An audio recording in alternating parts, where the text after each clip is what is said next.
Bienvenidos al curso Estándar de Prueba y Razonamiento Probatorio. Eh, Estimados asociados y público participante, es un honor para la Asociación Internacional de Profesionales en Derecho darle la más cordial bienvenida a este conversatorio, una herramienta esencial para el ejercicio profesional. Hoy contamos con la destacada participación del doctor Jeffrey Mora Sánchez, un referente en el ámbito jurídico cuya trayectoria y experiencia enriquecerán esta sesión. Jeffrey Mora Sánchez es un reconocido abogado penalista costarricense, ex juez penal de la República de Costa Rica y actualmente uno de los referentes más destacados en el ámbito del razonamiento probatorio en Iberoamérica. Con una sólida formación internacional, ostenta un máster en razonamiento probatorio otorgado conjuntamente por la Universidad de Girona, España, y la Universidad de Yale Studi de Génova, programas dirigidos por juristas de talla mundial como Michel Torufo y Manuel Atienza. Sus aportes en el razonamiento probatorio han desarrollado una línea de investigación y práctica jurídica especializada en la valoración de la prueba, la argumentación judicial y la motivación de sentencias. En sus obras y conferencias sostiene que la prueba debe de analizarse bajo criterios de razonabilidad, transparencia y control epistemológico, evitando la arbitrariedad en la decisión judicial. Enfatiza la importancia de que un juez frente a la prueba pericial y testifical, ejerza un control crítico y motivado, fundamentando sus decisiones con base en estándares objetivos y verificables. Ha publicado numerosas obras y artículos editoriales de prestigio en Costa Rica, Europa y América Latina, fundamentando sus decisiones con base en estándares objetivos y verificables.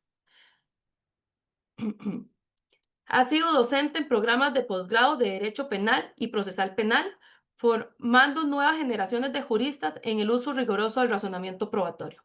Ha participado en más de 200 conferencias internacionales como ponente, difundiendo la relevancia del razonamiento probatorio en el contexto de la justicia penal contemporánea.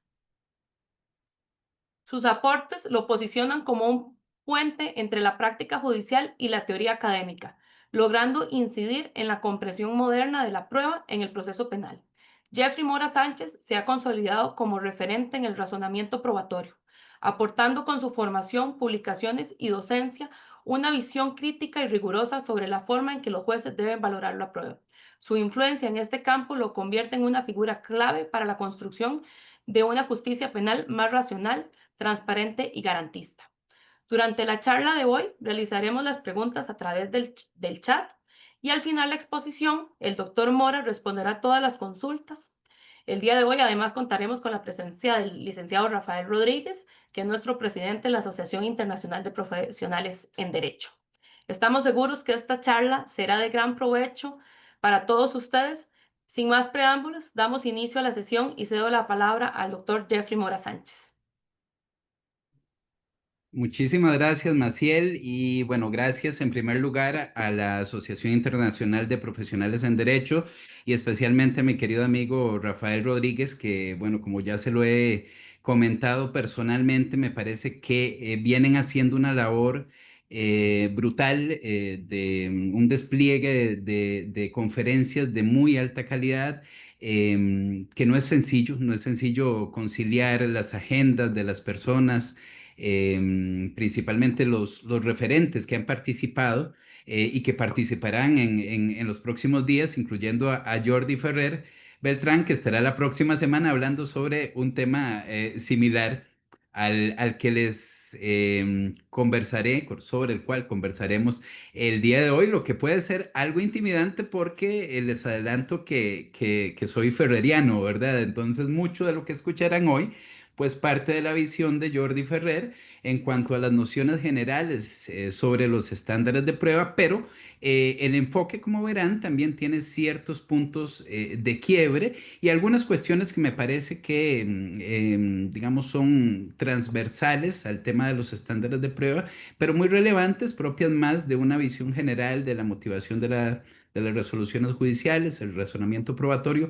y específicamente de los hechos prospectivos, que ha sido un giro de tuerca y una variación mínima que he realizado a la ponencia preliminar que se me había solicitado precisamente por la participación de Jordi Ferrer la próxima semana para efectos de no reiterar algunos puntos que probablemente también él explicará de mucho mejor forma de lo que yo pueda hacerlo el día de hoy. También, pues, es un gusto ver acá en la sala pequeña de Zoom a queridos amigos y amigas y a muchos amigos y amigas también en la transmisión en Facebook Live y en Zoom en general. Pues bien, voy a compartir pantalla.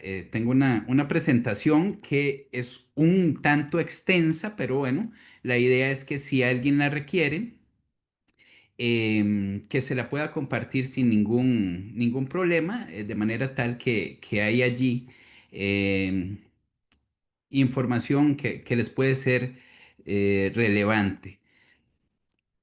Así que algunas partes las trataremos de pasar dando nada más una pincelada y nos concentraremos en algunos aspectos que me parecen importantes. Como les decía, preliminarmente les iba a hablar de estándares de prueba y razonamiento probatorio en términos generales, pero para no cubrir los temas que desarrollará el doctor Ferrer Beltrán la próxima semana, vamos a concentrarnos en factores, digamos, más específicos e igualmente relevantes, dando nada más un vistazo a los aspectos fundamentales de los estándares de prueba para saber de qué hablamos cuando hablamos de estándares de prueba. Muy bien.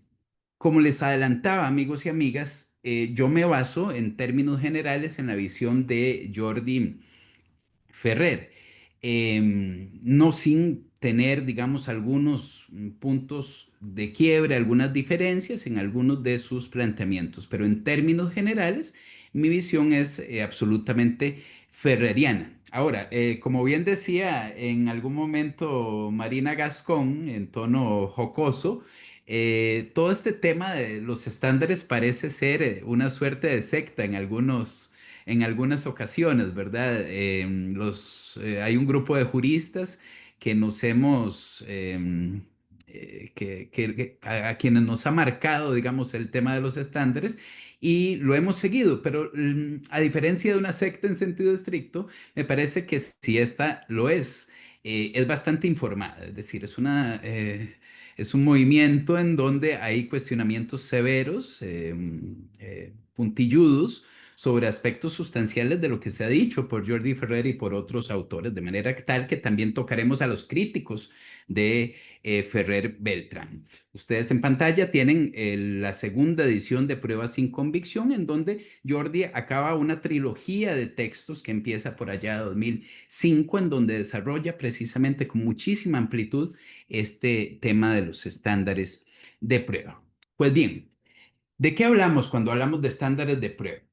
Se trata no de otra cosa, amigos y amigas, que el umbral o límite a partir del cual vamos a tener fundada, por probada, perdón, una hipótesis o un enunciado fáctico, para decirlo de forma más correcta. Pero bueno, también esto nos deja algún margen de duda sobre lo que pueda ser, ¿verdad? ¿Cuándo tenemos por probada una hipótesis? Hace unas semanas, en una actividad en República Dominicana, donde algunos de los compañeros y compañeras que está por acá nos acompañaron, Juan Antonio García Amado daba un ejemplo que me parece muy bueno y con el que creo que Jordi Ferrer estuvo parcialmente de acuerdo, ¿verdad? Para ejemplificar de manera muy sencilla de qué se tratan los estándares de prueba. Y él decía, bueno, imaginémonos que estamos en un concurso de belleza masculino, así planteó el ejemplo García Amado, y en este concurso pueden darse cualquiera de los tres siguientes supuestos. En el primero, a los jueces y juezas que evalúan a los concursantes, se les indica que deben determinar a un ganador, pero no se les establece, no se les fija previamente ningún tipo de parámetro para realizar esa evaluación. Esto es lo que, trasladado al ámbito jurídico, podríamos considerar como íntima convicción, es decir, es un aspecto meramente subjetivo en donde estos jueces y juezas simplemente elegirán a quien les parece más atractivo. Muy bien. En un segundo supuesto, a estos jueces y juezas se les indica que si bien tienen libertad para determinar quién les parece más bello entre los concursantes, pues deberán concentrarse en dos aspectos, en la estatura y en la circunferencia del abdomen. Estas precisiones las estoy haciendo yo, pero el ejemplo general, digamos, de García Amado es muy, muy similar. Aquí, trasladado al ámbito jurídico, estaríamos ante un mecanismo de libre valoración, digamos, de la belleza de los concursantes, con cierto estándar, pero bastante ambiguo y poroso. Simplemente se les está diciendo a los jueces y juezas que se concentren en dos aspectos, pero sin determinación de cómo deben de entenderse algún parámetro adicional.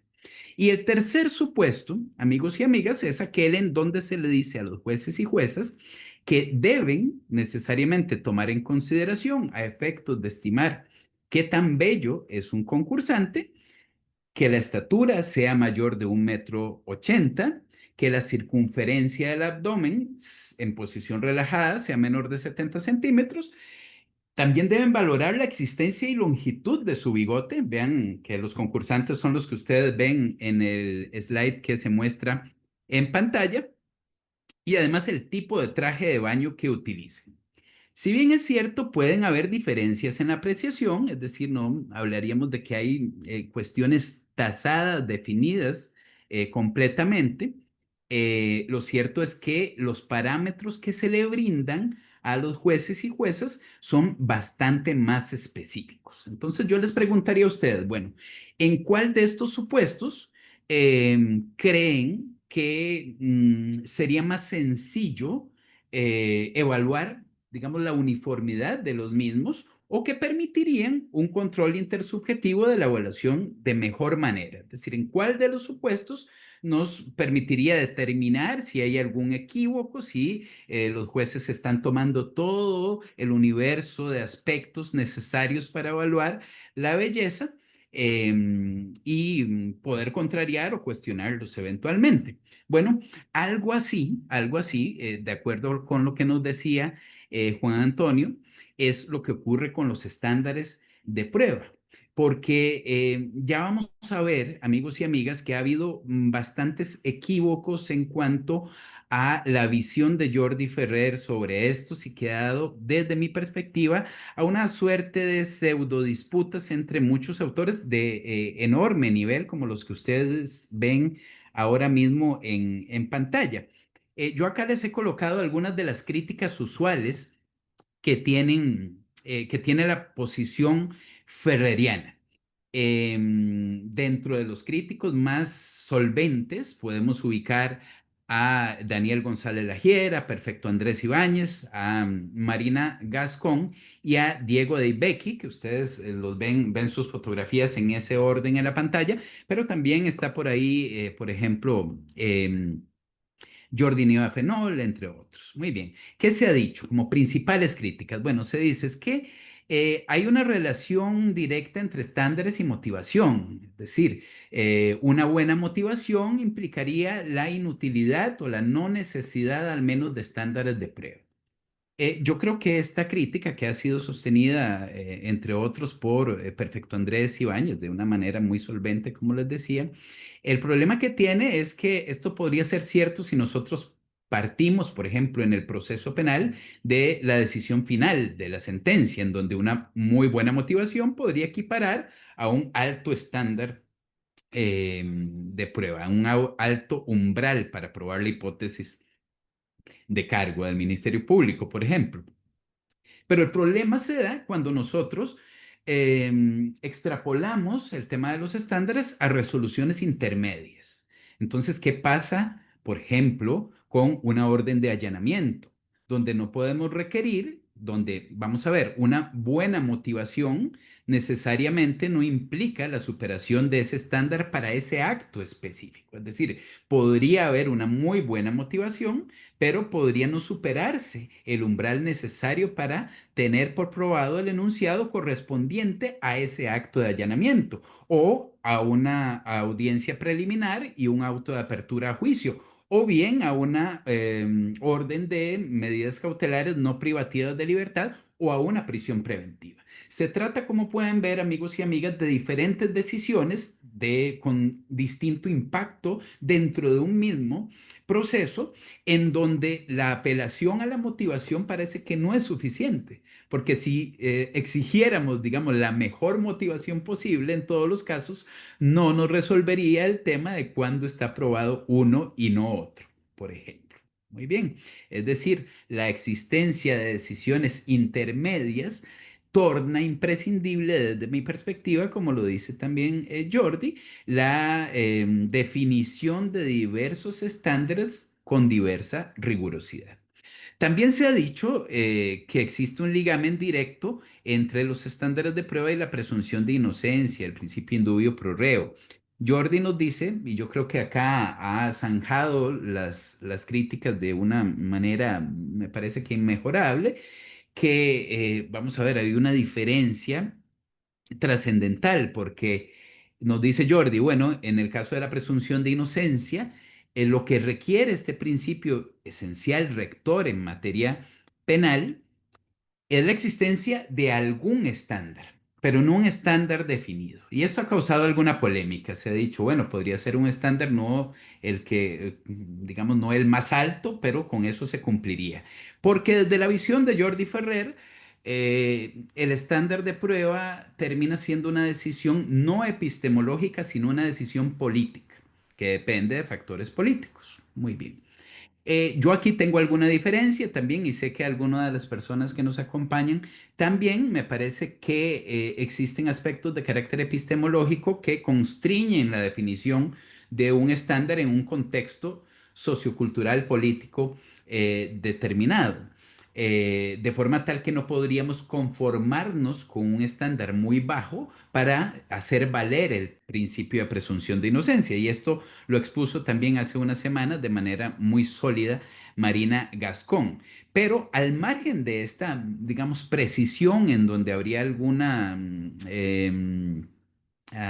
diferencia con Ferrer, lo que sí creo es que tiene que marcarse la diferenciación clara entre lo que es el principio de presunción de inocencia y el estándar de prueba. El estándar de prueba como un umbral a partir del cual tendrá vigencia la presunción de inocencia y el indubio pro reo como regla de decisión, ¿verdad? Si no sabemos dónde se ubica el umbral, si no sabemos cuánta prueba es necesaria para tener por probado una hipótesis, no podríamos aplicar de ninguna manera la presunción de inocencia y el indubio pro reo. Al margen de sí, cierto estándar es consustancial a dicho principio, que es una discusión que por el momento creo que es mejor dejar de lado.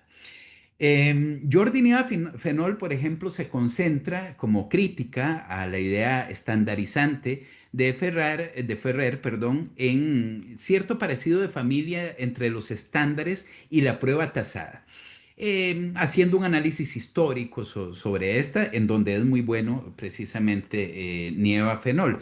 Pero yo creo que, bueno, lo que significa o la raíz histórica de la prueba tasada nada nos dice sobre lo que puede hacer los estándares de prueba y la lógica que está detrás de esta. Y precisamente eso es lo que refiere Ferrer y me parece que no es necesario mayor abundamiento. Es decir, la raíz histórica de un instituto, aunque tenga algún ligamen inclusive con los estándares de prueba, nada nos dice sobre la necesidad de contar con ciertos umbrales para la determinación de diferentes fases en el proceso. Muy bien. Y finalmente, uno de las críticas más sólidas, también más rigurosas, ha sido expuesta por Daniel González Lagier y Diego de Ibecki, de manera muy similar ambos, en donde han referido que es imposible solventar el componente subjetivo en la determinación de los estándares de prueba, lo que implicaría un retorno al infinito. Es decir, que como los estándares, la definición, la determinación normativa del estándar de prueba, que es lo que pretende Jordi Ferrer, es decir, que los estándares sean contemplados en primer término en la legislación positiva y, si no puede ser así, que sean definidos jurisprudencialmente, señalan estos autores que esa determinación es tan porosa, tiene, digamos, es ineludible el componente subjetivo propio del lenguaje, que implicaría que cada estándar requiera un estándar a su vez para saber de qué se trata. Y esto implica un retorno al infinito. Yo creo que esta crítica también es de alguna manera injustificada porque Jordi Ferrer nunca ha dicho, en efecto, que se trate de estándares objetivos, sino que tienen que ser lo más precisos posibles. Incluso véase que esta crítica podría realizarse de cualquier norma, cualquier regla legal es supra e infra inclusiva, de manera tal que decir, digamos, criticar los estándares por tal condición, efectivamente, consustancial al lenguaje, pues es ociosa.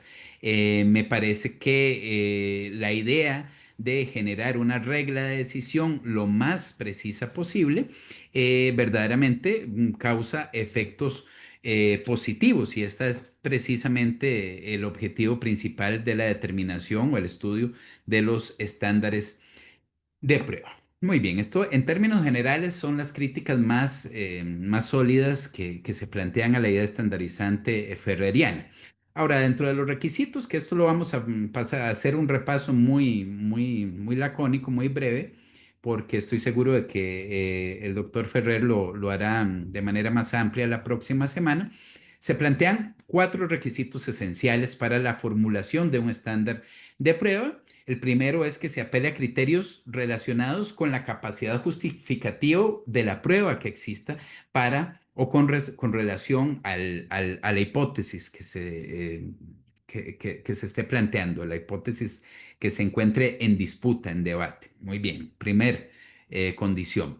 La segunda, bueno, que sea a partir de ello que sea posible determinar un umbral a partir del cual la hipótesis se considera aprobada. Este límite, este baremo a partir del cual entenderemos probado ese enunciado fáctico. En tercer lugar, la exclusión de los criterios de carácter matemático, es decir, vamos a utilizar criterios cualitativos que van a ser propios de la probabilidad no matemática. Y en cuarto lugar, una relación en cascada de los distintos estándares de prueba que puedan establecerse en un mismo proceso, partiendo como el estándar mayor, el de la decisión final. En el caso penal, pues la sentencia. Y de allí iríamos escalonadamente bajando el grado de intensidad de cada estándar. Y yo acá sí tengo, digamos, una contradicción fuerte con la posición de Jordi, aunque creo que ha habido cierto acercamiento en los últimos años, porque a mí me parece, y ustedes lo verán a continuación, que en el caso de la prisión preventiva, al tratarse del encierro preventivo con relación al encierro producto de una condena eh, definitiva, de una sentencia, las condiciones materiales son exactamente las mismas. Es decir, el efecto sobre la esfera de derechos de la persona es idéntico, de manera tal que tendríamos que tener los mismos resguardos y requerir el mismo grado de intensidad del estándar para tener por probado la hipótesis fáctica en cuestión. Y ya vamos a ver por qué no existiría, desde mi perspectiva, un adelanto de condena, que es lo que se dice. Bueno, si mantenemos el mismo estándar elevado de prueba para la orden de prisión preventiva, entonces una vez dictada, ya para qué continuar con el proceso si ya estaría complementado el estándar y tendría que condenarse. Bueno, yo creo que hay una diferencia que parte precisamente de las características de los enunciados fácticos en cuestión, que son enunciados fácticos en el caso de la prisión preventiva de carácter prospectivo y su análisis tendría que ser en ese sentido distinto. Les adelanto que esta es una posición bastante controvertida, pero si se quiere, lo que yo voy a sostener es una posición minoritaria, pero bueno, se las planteo porque me parece que puede ser de interés. Y además nos va a permitir entender un poco cuál es el razonamiento que está detrás de la formulación y de la determinación de los estándares de prueba, porque lo que hace Jordi Ferrer, y esto tenemos que tenerlo muy claro, son ejemplos de estándares de prueba. Nunca ha habido la pretensión por parte del autor de que estos estándares se copien, ¿verdad? Son meros ejemplos. En la primera edición de su libro, de pruebas y convicción, él nos indica 7 estándares. En la segunda se aumenta a 12 estándares posibles, pero son ejemplos únicamente. Ustedes aquí ven el estándar de la primera edición, el estándar mayor, el más riguroso, y el estándar, digamos, más simple, el que se conoce normalmente como estándar de prueba prevaleciente, ¿verdad? No los voy a leer por una cuestión de tiempo, pero los tienen ahí. En el primer caso hay una doble, digamos, una doble condición, una relacionada con la hipótesis de cargo y otra con la posibilidad de hipótesis alternativas. Y en el segundo caso, en el estándar más bajo que para ese momento definió Jordi Ferrer, se establece simplemente referencia a la hipótesis de cargo en cuanto a la probabilidad frente a la hipótesis alternativa, si es que existe esta hipótesis alternativa. Simplemente se requiere más prueba en un caso que otro. Vean que es bastante, digamos, bastante frágil el estándar, por decirlo de alguna manera. Ahora, ¿qué ha pasado en Latinoamérica? ¿Cómo se han entendido, amigos y amigas, los estándares de prueba en Latinoamérica? Yo les he puesto el ejemplo de el Perú porque, por dos razones. Primero, porque tengo un especial cariño por esta nación. Y segundo, porque creo que es de los países, y estoy seguro de que hay personas que nos acompañan en esta transmisión desde el Perú, es uno de los países que más se ha ocupado a nivel jurisprudencial de los estándares. Ustedes ven que ya desde 2013 había alguna referencia. Y ahí en el acuerdo plenario 01-2019 se hace ya ahí una serie de acotaciones muy relevantes a diferentes estándares dentro del proceso penal que me parece importante al menos referir. E incluso hace muy pocos días, el 25 de septiembre de 2025, se publicó en el diario oficial una convocatoria pleno casatorio para unificar criterios en cuanto al estándar probatorio en el Perú, entre otras cosas, en cuanto a la usucapión. Vean que no hablamos solamente de materia penal cuando hablamos de estándares de prueba, sino que esto es aplicable a cualquier tipo de decisión jurisdiccional o incluso administrativa contenciosa, ¿verdad? Esto tenemos que tenerlo muy claro. Pero vean la enorme preocupación que se está dando en el Perú en cuanto al tema de los estándares de prueba. Yo les digo a mis amigos y amigas peruanas que los envidio, porque esto no se ha debatido hasta donde sé en Costa Rica, salvo una reciente resolución de la sala del máximo órgano jurisdiccional en materia penal en Costa Rica, que es la sala tercera, que es una sentencia que me ha sorprendido a mí en lo personal bastante, que ya vamos a comentar brevemente. Vean, ustedes esto voy a trazar un poco la diapositiva, es propio de este acuerdo. Las referencias es del acuerdo plenario 01-2019. Pero lo que quiero que vean simplemente, amigos y amigas, es algunos de los aspectos que se han evaluado acá. Vean que están analizando el estándar de los graves elementos de convicción. ¿Cómo entendemos esto? Y hay varias referencias muy interesantes que, tal y como lo decía Juan Antonio García Amado en el ejemplo del concurso de belleza, aporta cierto instrumental conceptual para que nosotros podamos, primero, entender que jueces y jueces están abordando diferentes puntos, pero además para poder contrariarlo en caso de que estemos en desacuerdo, es decir, para generar un control intersubjetivo de la decisión. Inclusive, vean que acá en esta otra parte que les marco, se indica, no son admisibles que el legislador establezca presunciones legales encubiertas, se requiere la presencia de sospechas vehementes o fuertes, esto es graves y fundadas. Se puede decir que esto es poroso, claro, entender qué es grave, qué es una sospecha vehemente, qué es grave y fundada, pero vean que se trata de acotar. Se habla de motivación especial, de motivación reforzada, se habla de un alto grado de probabilidad de que luego va a ser condenado, por ejemplo, que es parte de lo que yo también pienso en cuanto a los hechos prospectivos y que ya vamos a hablar sobre esto. Y vean que en esta última parte también, esto después ustedes lo van a poder revisar, los que quieran tener acceso a la presentación y tienen información también sobre la base del acuerdo, si quieren buscarlo completo y si alguien lo requiere, también yo se lo puedo trasladar con mucho gusto. Vean que son múltiples las referencias, digamos, el instrumental para acotar lo que debe entenderse por estas palabras que son bastante porosas. Yo creo, desde una perspectiva, digamos así, muy simplista, que esto es mejor que lo que tenemos ahora en muchos países, que es nada, ¿verdad? Que cada juez y jueza define estos vocablos anfibológicos de la manera en que le venga en gana. Y ahí es donde tenemos un problema, digamos, de arbitrariedad, lo que entendemos como cierta arbitrariedad en las decisiones y un problema enorme para el control intersubjetivo de tales resoluciones. Ok, ahora en Costa Rica hasta hace unos años no había absolutamente nada sobre estándares. Si ustedes buscaban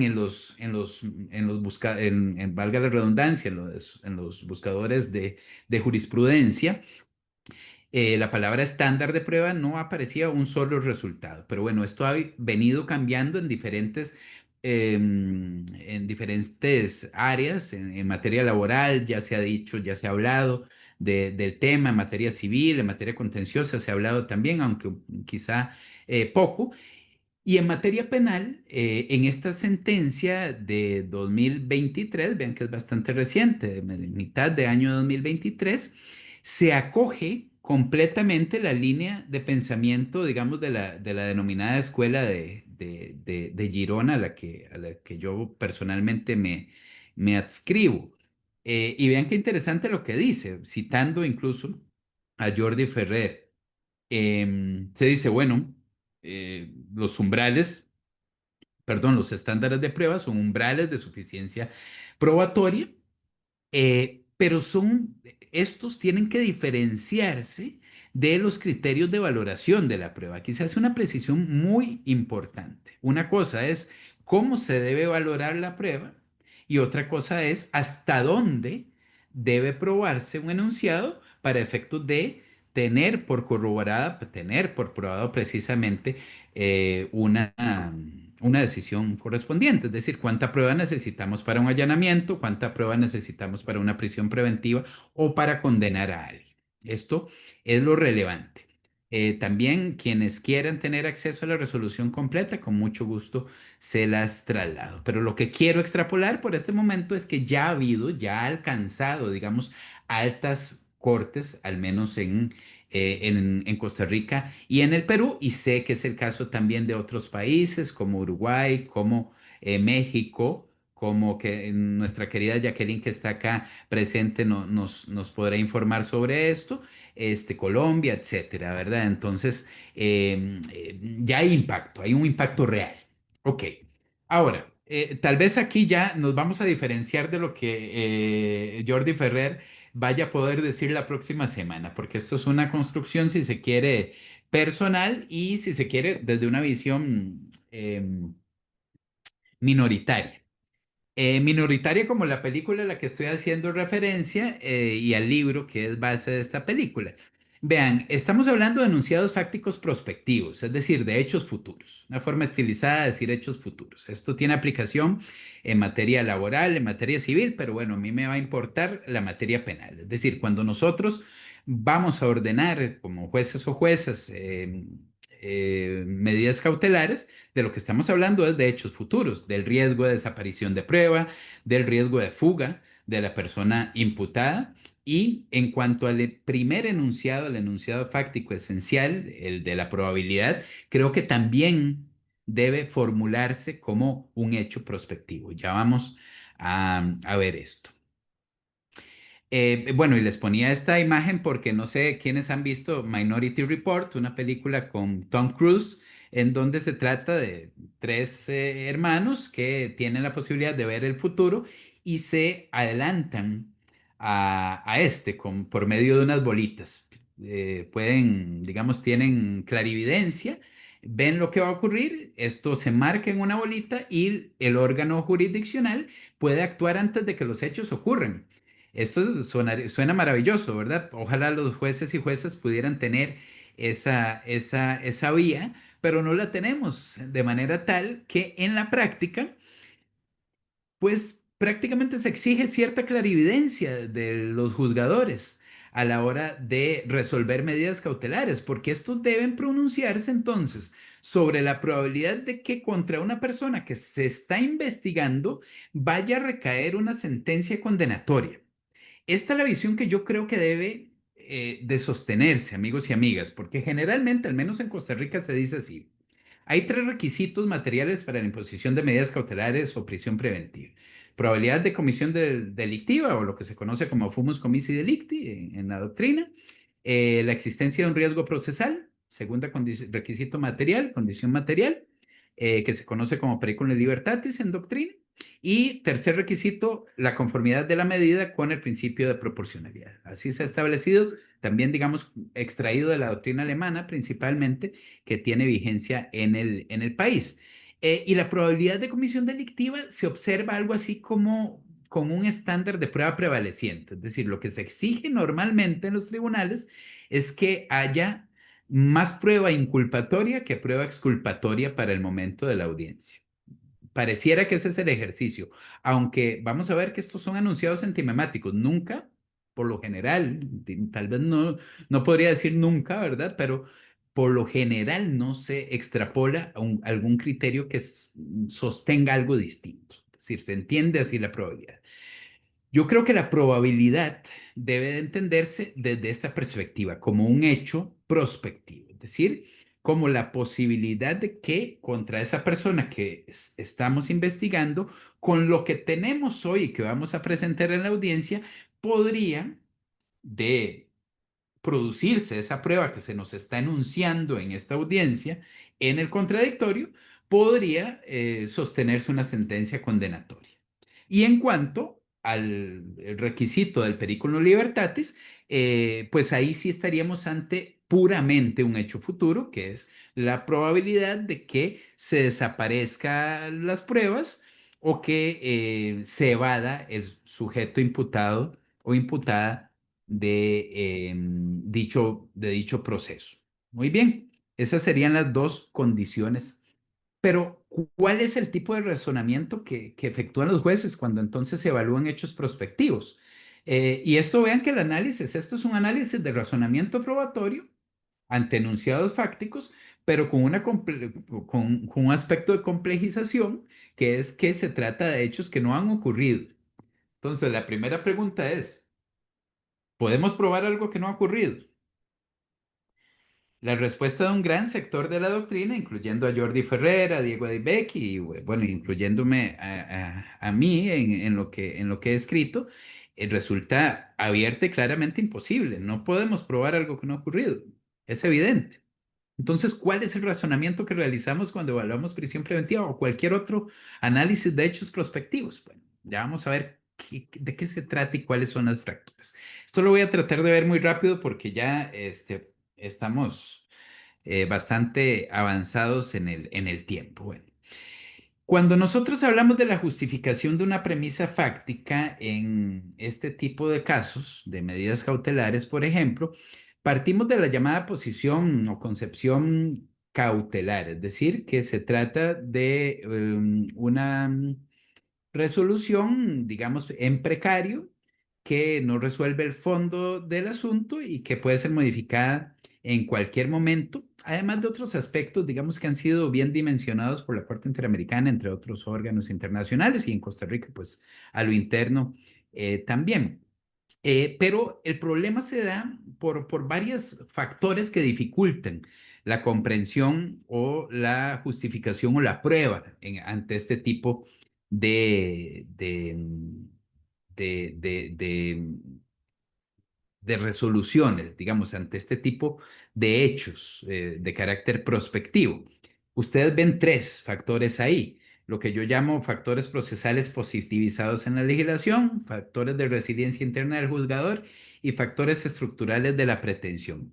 Si a alguien le interesara este tema, después, más adelante, ustedes verán acá en la revista en donde hay un artículo de mi autoría en Question Facti número 2, donde esto lo trato de manera más extensa. Pero quiero nada más esbozarles algunos de los factores que me parece que tienen incidencia en la problematización que representa evaluar estas premisas fácticas en las audiencias de medidas cautelares, porque vean, es una etapa muy temprana del proceso, con plazos muy cortos, hay exceso de carga laboral, lo que algunos autores consideran como McDonaldización de la justicia penal.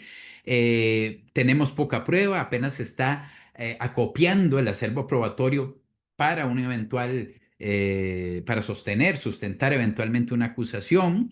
Y el derecho a la prueba, en ese sentido, se ve devaluado, porque a la defensa se le da muy poquito tiempo. A veces se trata de investigaciones que tienen meses o años por parte del Ministerio Público y a partir de la detención de la persona imputada, la defensa tiene pocas horas, digamos, para actuar y procurar la prueba. Entonces ya aquí, digamos, hay una situación de desbalance que no muchas veces se quiere observar. Pero además, amigos y amigas, tenemos los problemas que atañen desde mi perspectiva a la resistencia que tenga la persona juzgadora. Es decir, frente a la presión mediática de la sociedad civil por medio de redes sociales, órganos políticos que toman la materia penal como caballo de batalla para potenciales panfletos políticos, la instrucción de causas disciplinarias que en Costa Rica ha motivado que se hable del denominado principio de conservación del puesto. Esto en corrillos judiciales se dice y quiere decir básicamente que si usted está recién nombrado en el Poder Judicial como juez o jueza y no quiere tener una causa disciplinaria, mejor hágale caso a lo que le pide el Ministerio Público. Y esto se lo pueden preguntar a cualquier juez o jueza en el país. El principio de conservación del puesto es algo conocido por todos y todas las personas que hemos trabajado en el Poder Judicial. Además de la llamada criminalización del garantismo, es decir, no es inusual que exista, que se instruyan ya no causas disciplinarias, sino causas penales contra jueces que se estimen como alcahuetes o alcahuetas, de acuerdo con la visión pública, es decir, que denieguen criterios de solicitudes del Ministerio Público y además el llamado miedo social al falso negativo. Esto quiere decir que, vamos, si encerramos a las personas que nos dicen no pasa nada, obviamente no van a delinquir porque están encerrados, no hay riesgo en ello, más que el riesgo, más que el efecto en la persona individual. Mientras que si ordenamos una libertad rechazando la gestión fiscal, siempre existe ese riesgo, por supuesto. Y ahí viene el ataque contra jueces y jueces en caso de que esto ocurra y ese miedo a que esta situación de incertidumbre se extrapole a la realidad es lo que motiva a veces decisiones, digamos, infundamentadas en clave contragarantista y nos tienen las cárceles llenas de reos preventivos, que es un drama en Latinoamérica. Pues bien, volviendo al tema del razonamiento probatorio en este tipo de hechos, hay aspectos ya estructurales en cuanto a la pretensión. Si nosotros partimos del esquema de Tulmin, que es conocido por la mayoría, en las medidas cautelares, ya les decía, en cuanto al fumus comissi delicti, como en tanto al periculum libertatis, se tratan de enunciados formulados de manera prospectiva. En el fumus comissi delicti podría estructurarse así: es probable que el proceso culmine con una sentencia condenatoria contra X e incorpora una hipótesis probabilística que trasciende los aspectos de la justificación de la hipótesis de sentencia. Vean que aquí en la sentencia hablamos de un hecho retrospectivo, algo que ya pasó. Es decir, sí, en el caso que les pongo acá, digamos, Fausto cometió el hecho. En el caso del comici delicti, estaremos hablando de la probabilidad de que esa sentencia condenatoria recaiga en caso de que los elementos de prueba enunciados y que generalmente no se producen en las audiencias de medidas cautelares sean efectivamente producidos en juicio y tengan el efecto enunciado. Si esto es así, podría haber una probabilidad que llene el fumus comici delicti, pero el estándar tendría que ser igualmente alto desde mi perspectiva. Muy bien. Ferrúa, que es el autor que ustedes ven señalado ahí, considera que esto es viable, es decir, que la variación, la diferencia entre los enunciados hace posible que establezcamos exactamente el mismo estándar probatorio, el más alto de todos, tanto para la prisión preventiva como para la sentencia final. Yo sé que esto es una posición minoritaria.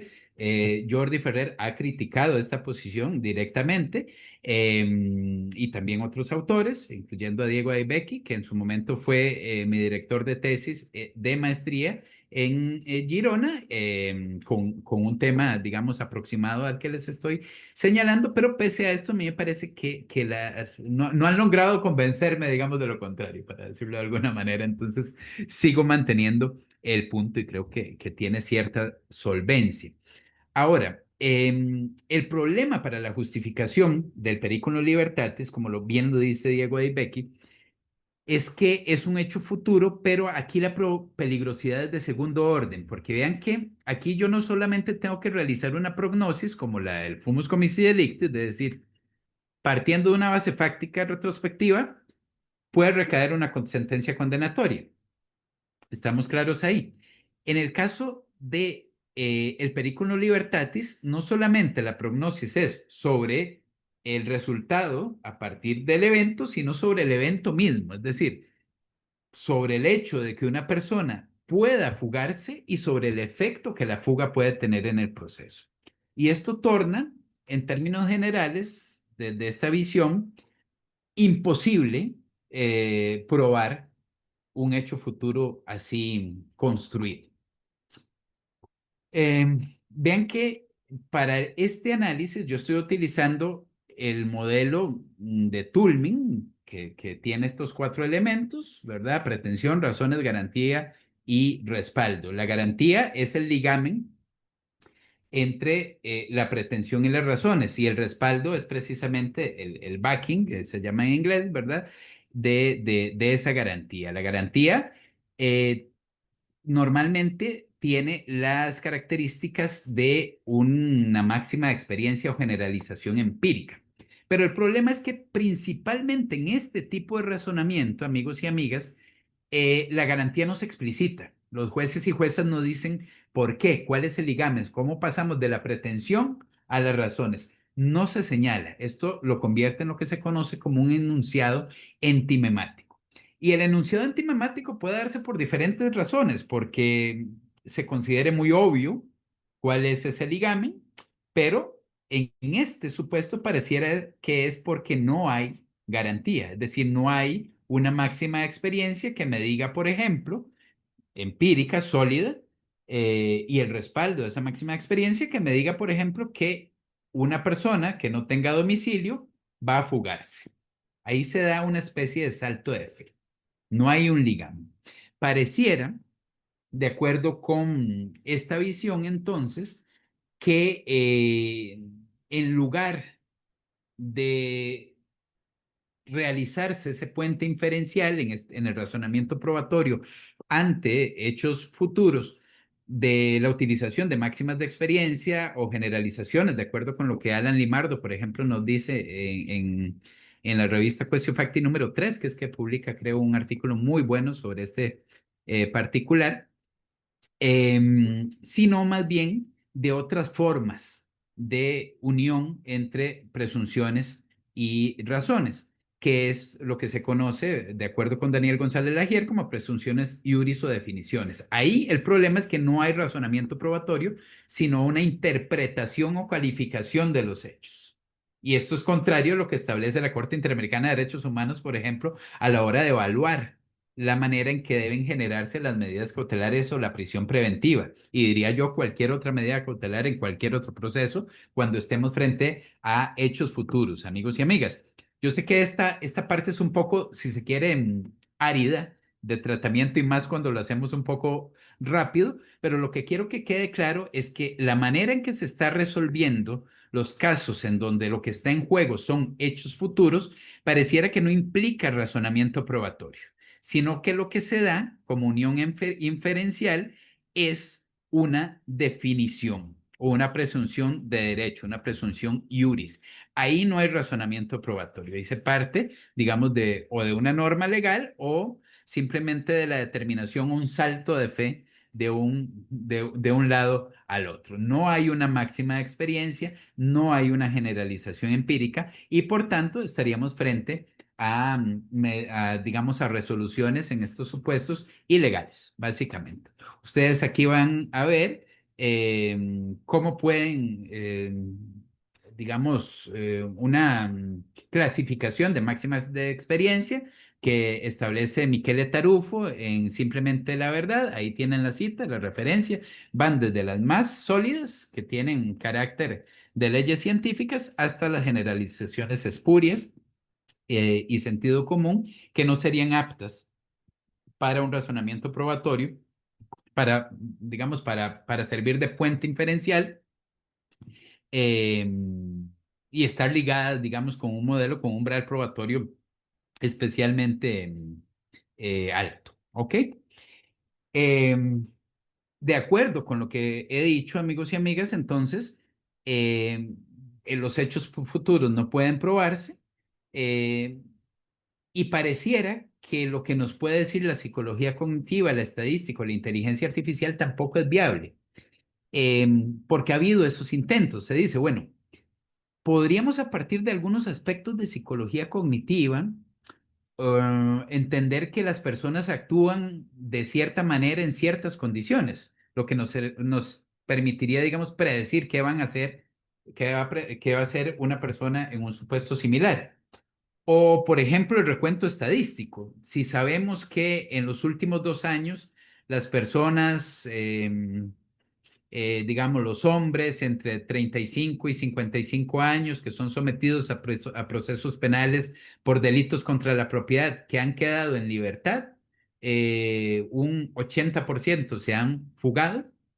Bueno, esto nos permitiría decir que esas condiciones implican la necesidad o la probabilidad de fuga siempre que no tengan domicilio, etcétera. Es decir, ese criterio estadístico nos serviría de algo. Yo creo que no. Y creo que no porque la estadística no nos dice nada sobre el caso concreto. Sobre esto también Jordi Ferrer ha sido muy amplio.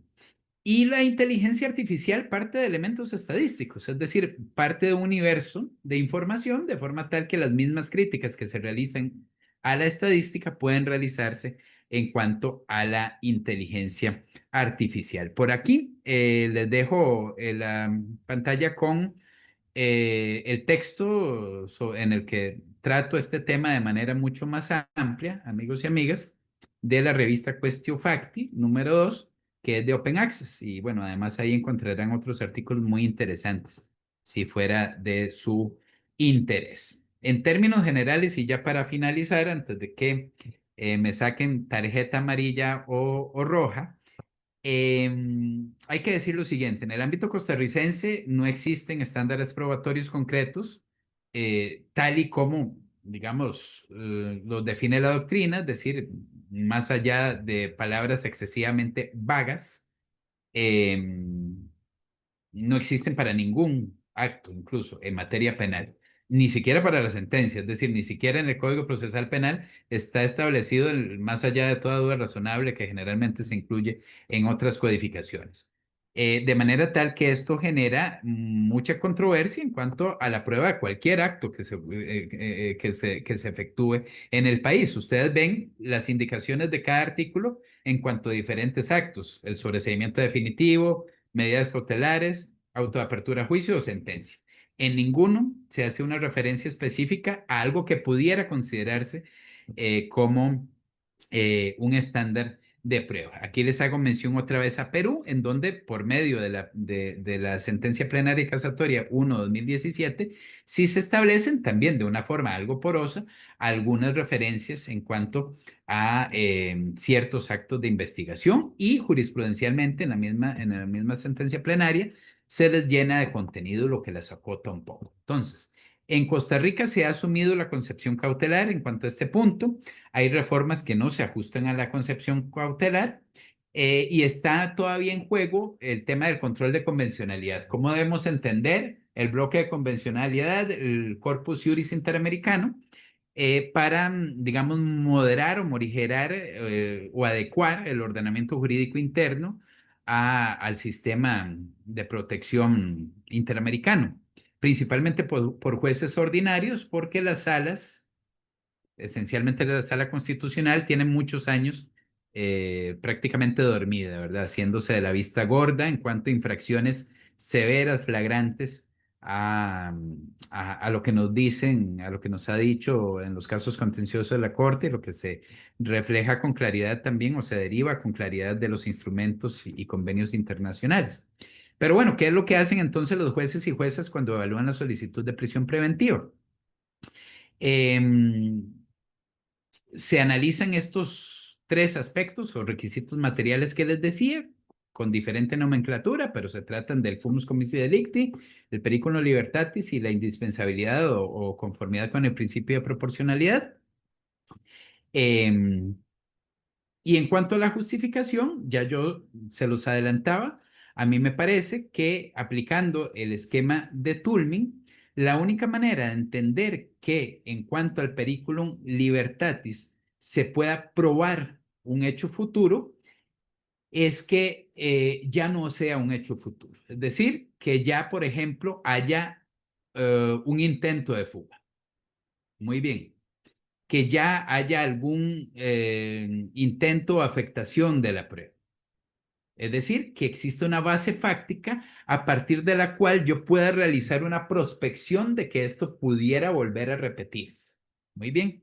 De lo contrario, tal y como se hace hasta el momento, teniendo que partir de una doble hipótesis probabilística, tanto del hecho base como de la secuela, es absolutamente imposible efectuar razonamiento probatorio y sería ocioso entonces ocuparse de estándares de prueba en estos casos. Por supuesto que esto no es una posición sexy frente a la lógica punitiva que está imperando en nuestros países y específicamente en Costa Rica. Acá el estándar que se ha avalado, ya se los adelantaba, al menos en cuanto al fumus comissi delicti, es el de prueba prevaleciente y la verdad no sé cuál es el estándar que prevalece en cuanto al periculum libertatis, es decir, a la apreciación de el riesgo de fuga o del riesgo de obstaculización, porque esto no se extrapola, ya se los decía, no se explicita, entonces, y tampoco normativamente se define. Más allá de decir que hay una sospecha, que hay una grave sospecha, pero sin que se haya llenado de contenido tampoco desde la perspectiva, em, desde la perspectiva jurisprudencial. Para mí la clave es el principio de proporcionalidad. Aquí, digamos, esta es la formulación de Alexi, básicamente, tres pasos.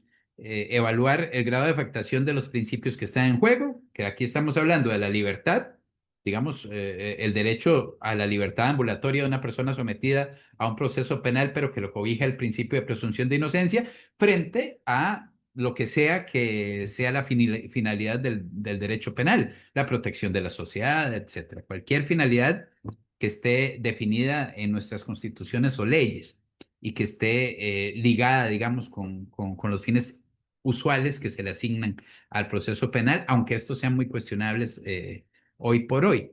Entonces tienen que darse este juego, cuánto se afecta uno y otro, la relevancia en la satisfacción de cada principio y la definición de la importancia en la satisfacción del principio contrario en cuanto a la justificación de la afectación del otro. ¿Verdad? Esta es la formulación de Robert Alex.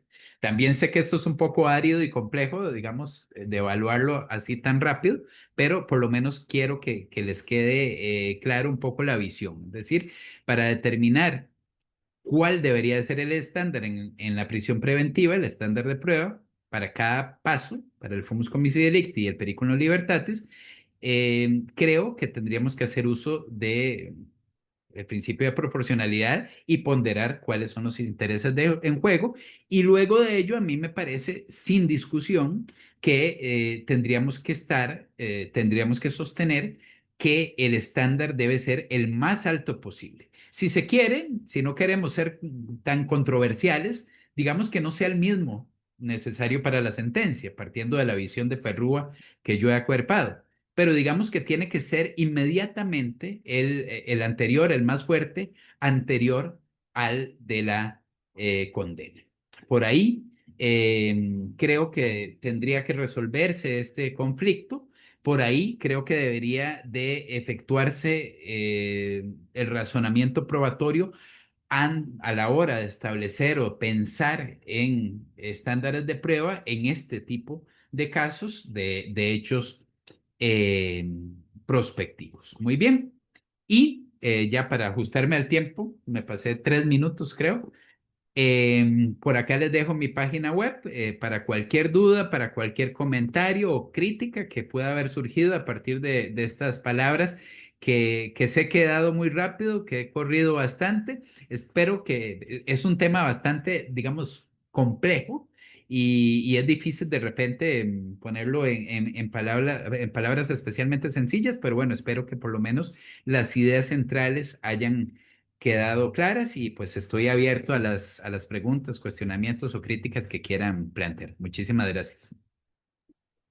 Bueno, doctor, muchísimas gracias. Vamos a pasar con las preguntas que tenemos en el chat. Ronnie Jeffrey, López, Jeffrey, ¿los dejas de compartir? Ya dejaste de compartir, sí, así. sí. Correcto. Ronnie López nos indica, en el marco del derecho disciplinario costarricense, ¿cuál es el estándar de prueba aplicable para determinar la responsabilidad del funcionario? En materia penal rige el estándar de más allá de toda duda razonable. En consecuencia, ¿qué grado de convicción probatoria exige el derecho disciplinario en Costa Rica para fundar una decisión sancionatoria? Muchas gracias, Ronnie. A mí me encantaría poder responderte, pero no puedo hacerlo, porque incluso el estándar de más allá de toda duda razonable, eh, digamos que podríamos entender que ese es el que rige en materia penal, pero no normativamente.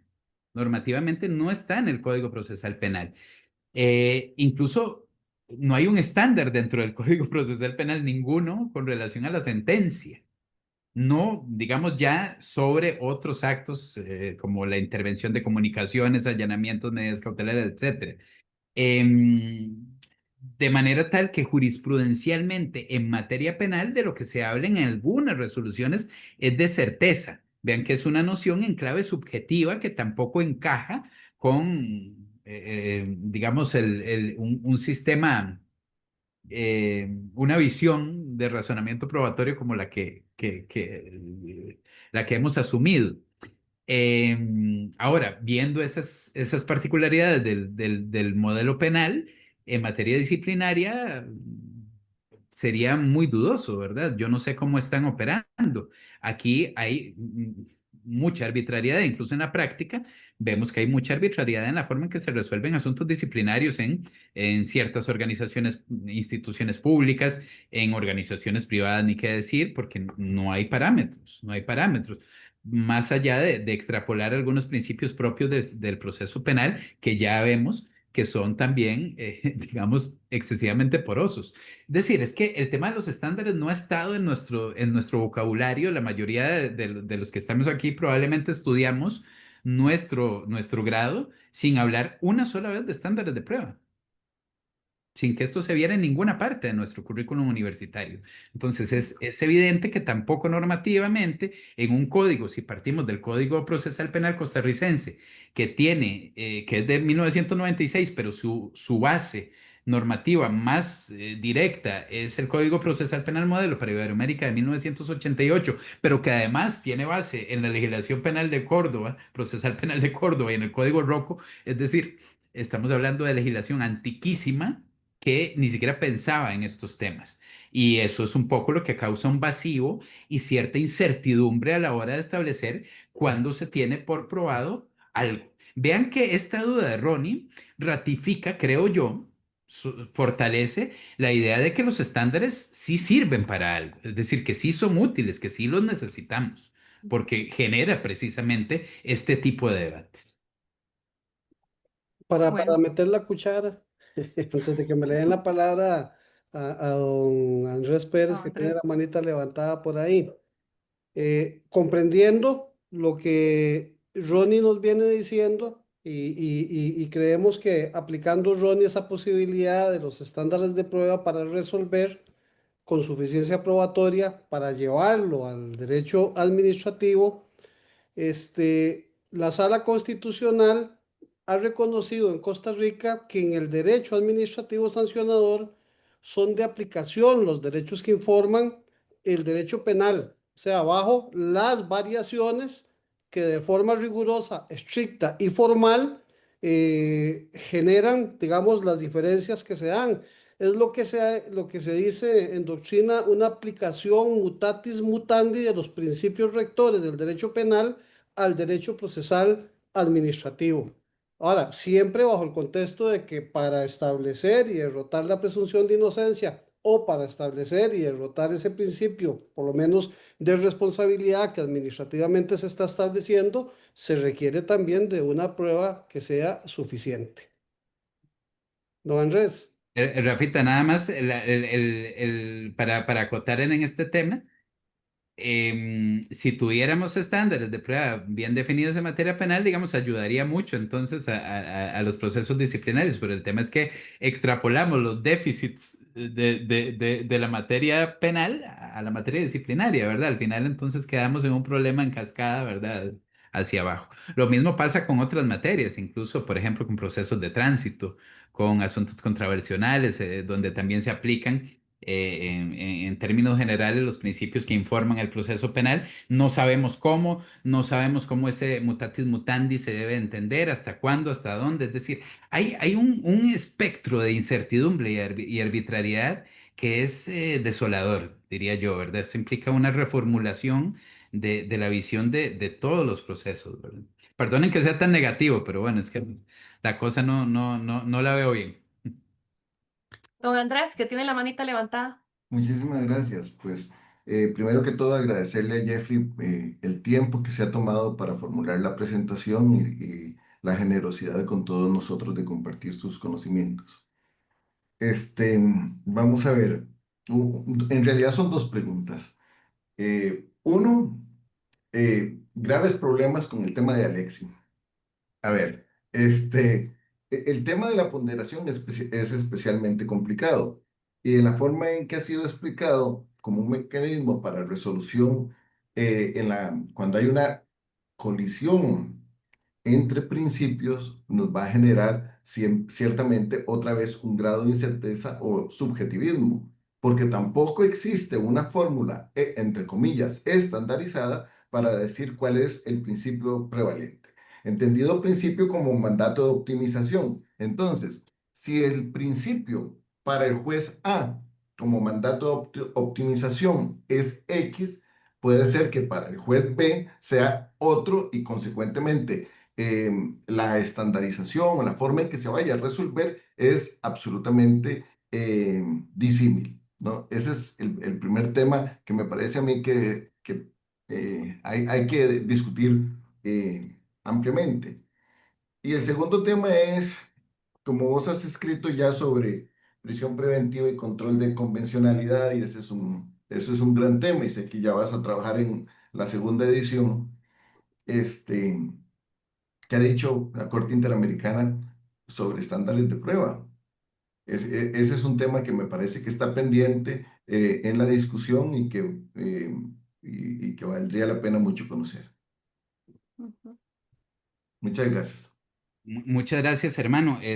Bueno, como es usual en vos, muy quirúrgicas, diría yo, tus preguntas. Lamentablemente tampoco puedo responder ninguna, creo, ¿verdad?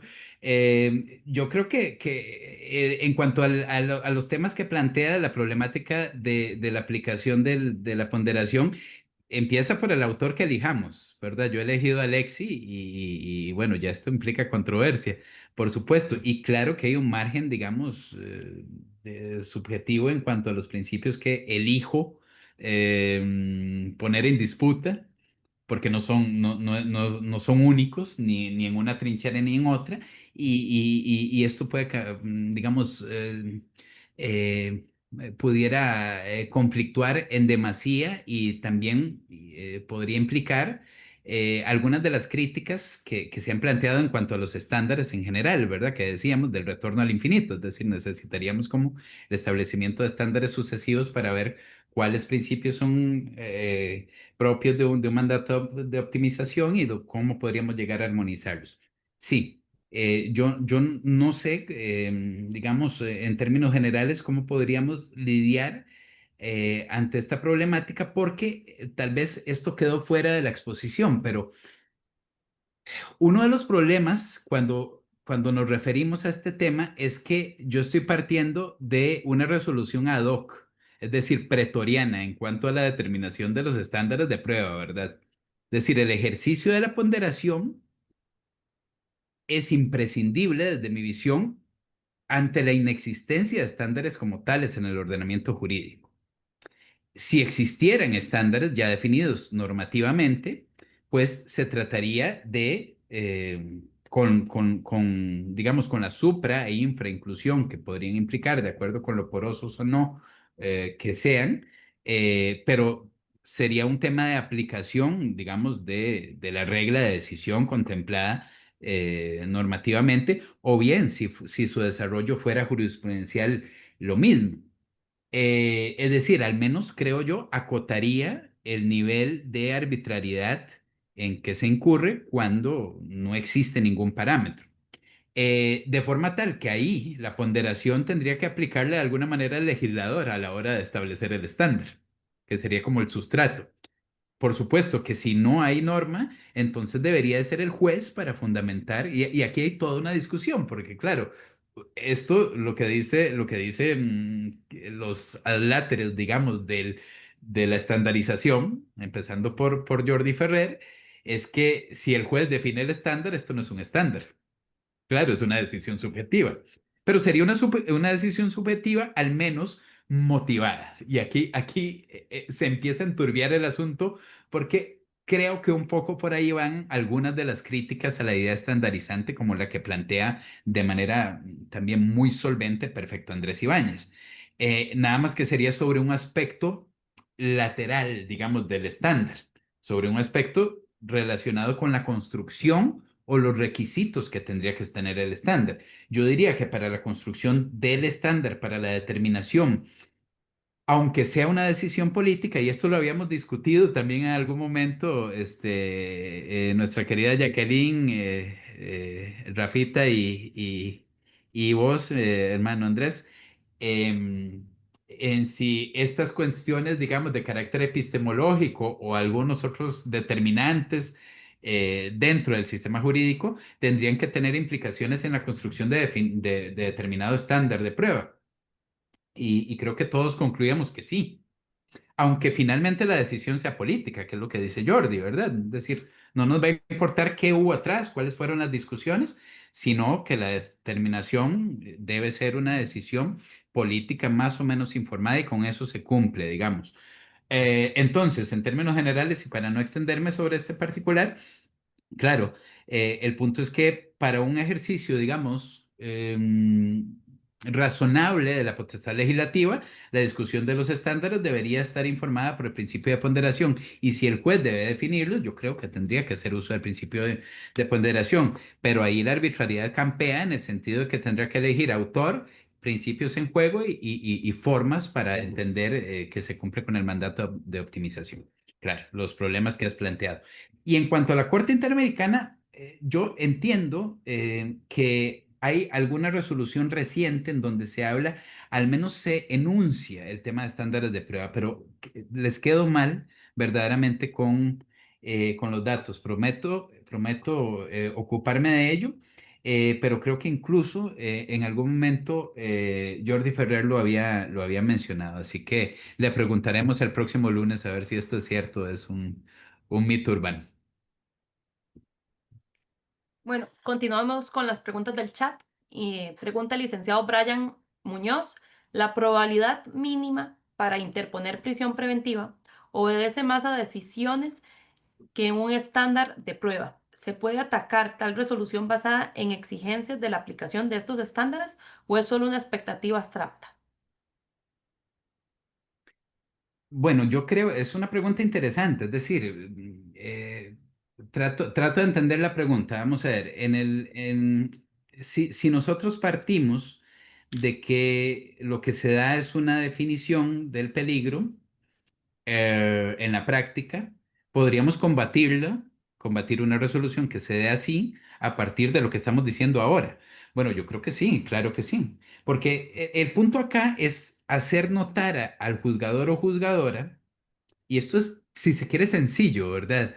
Que cuando resuelve de la manera en que hemos dicho que se resuelve usualmente, no existe un ejercicio de razonamiento probatorio, no hay una inferencia como tal que esté ligada, digamos, con una máxima de experiencia. Es decir, cuando un juez o jueza dice, bueno, tengo acá a una persona que no tiene domicilio. Y además de no tener domicilio, resulta que no tiene trabajo. Muy bien. Tiene familia, digamos, para poner que tiene algo de la triada que usualmente se evalúa cuando analizamos peligro de fuga. Entonces, a partir de ahí, el juez dice, bueno, como no tiene domicilio y no tiene trabajo, hay un riesgo claro de fuga. ¿Cómo liga una cosa? Las razones, lo que tiene, ¿verdad? La ausencia de domicilio, la ausencia de trabajo, ¿cómo lo liga con que pueda fugarse? ¿Cómo establece ese puente? ¿Cuál es la máxima experiencia empírica? Generalmente el juez no la dice porque no existe, es decir, no hay registros empíricos sobre esto. Yo no conozco una sola resolución en toda mi carrera, ni en Costa Rica ni en ninguna otra parte de Latinoamérica, al menos, en donde se haya determinado una generalización empírica para ligar, para cruzar ese puente de las razones de la existencia, digamos, de las debilidades en los arraigos a el riesgo efectivo de fuga. Entonces, si esto se demuestra, básicamente ahí no hay, por supuesto, ningún tipo de razonamiento probatorio. Ahí lo que hay es una definición. Yo entiendo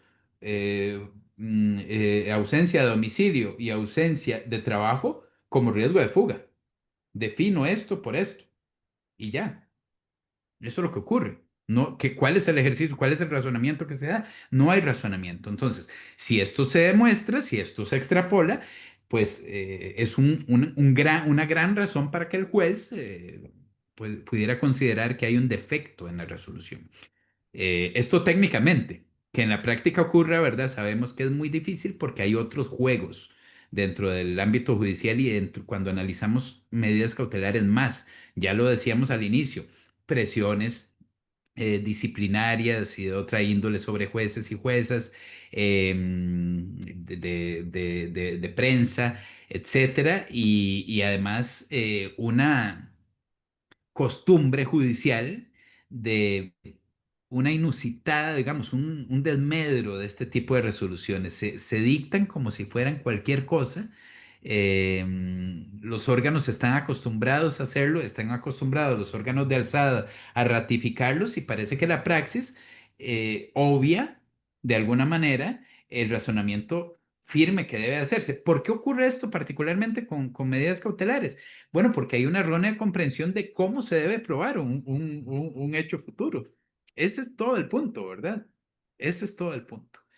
Y se parte de esos lugares comunes, de enunciar las ausencias, en el caso del riesgo de fuga que hemos puesto como ejemplo, y de ahí dar un salto de fe hacia esta persona puede fugarse y por ende tenemos que imponer prisión preventiva. Esto es lo que ocurre en la práctica.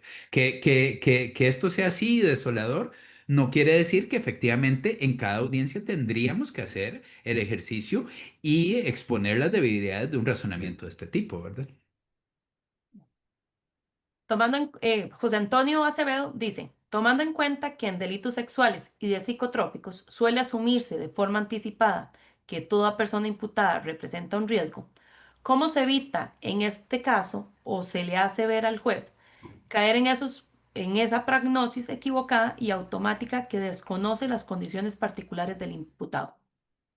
Sí, bueno, José Antonio, yo creo que, digamos, comparto el criterio en cuanto a que hay cierta tipología de delitos que en donde se da cierto tipo de automatismo. Incluso no es una cosa, digamos, subjetiva mía, sino que puede verse en los informes sobre el estado de la justicia que se han dado en Costa Rica en los últimos años. Creo que el de 2016, que es el que tengo más claro, tiene unos índices, digamos, de aceptación de las gestiones ministeriales en esta tipología de delitos ligados con narcotráfico altísima, unas tasas de admisión, digamos, de gestiones fiscales de prisión preventiva altísimas. Es decir, pareciera que hay una suerte de automatismo de la prisión en cierta tipología delictual, incluyendo la que dice José Antonio.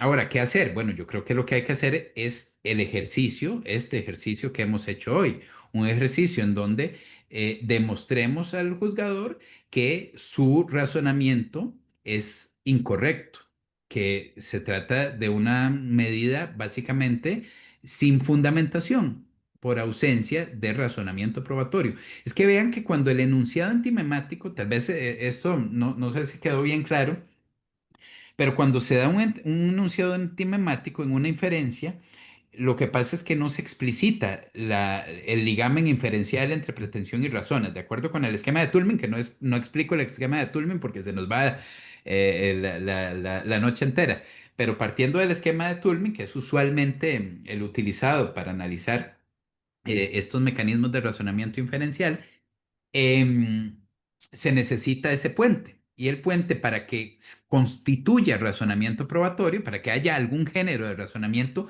debe de nutrirse por una máxima de experiencia o una generalización empírica, es decir, por datos. Tiene que haber datos. Si no hay datos, no hay razonamiento probatorio. Podría haber una definición, podría haber una norma, pero en estos casos no la hay porque, de acuerdo con lo que ha dicho la Corte Interamericana, tiene que probarse caso por caso, hecho por hecho, tiene que valorarse la prueba. Entonces, no podría establecerse, como ocurre en México, de espaldas a lo que ha dicho la Corte Interamericana, una prisión preventiva oficiosa en ciertos supuestos, ¿verdad?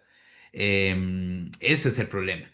De manera tal que lo que habría que exponer es que se trata de una inferencia con un enunciado antimemático, es decir, donde no se ha explicitado la generalización porque no existe, porque no hay datos que justifiquen pasar de que pueda destruirse la prueba por X o Y motivos, o porque el imputado se puede fugar porque no tiene domicilio, porque no tiene familia o porque no tiene trabajo, ¿verdad?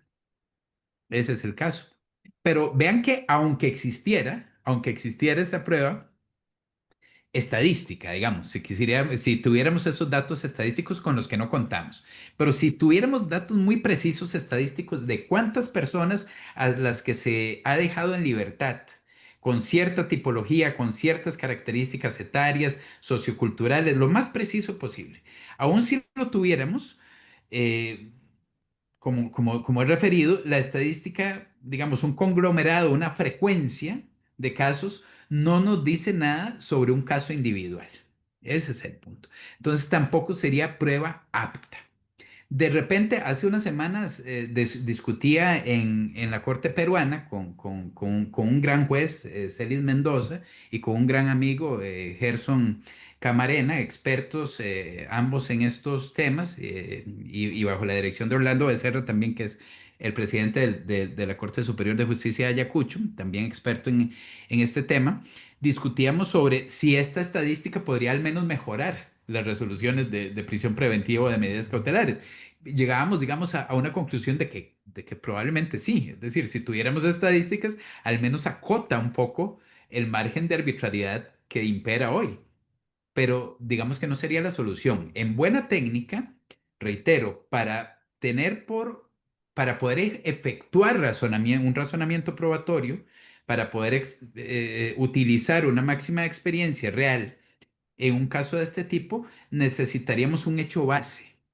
Es decir, necesitaríamos que ya haya habido un conato de fuga, que ya haya habido un intento, que se haya iniciado la misma, o que ya habido afectación de la prueba, o que ya haya habido algún intento en ese sentido. Es la única manera de que se efectúe. De lo contrario, estaríamos, como parece muy evidente, ante hechos futuros que por ser futuros y no haber ocurrido, no pueden probarse.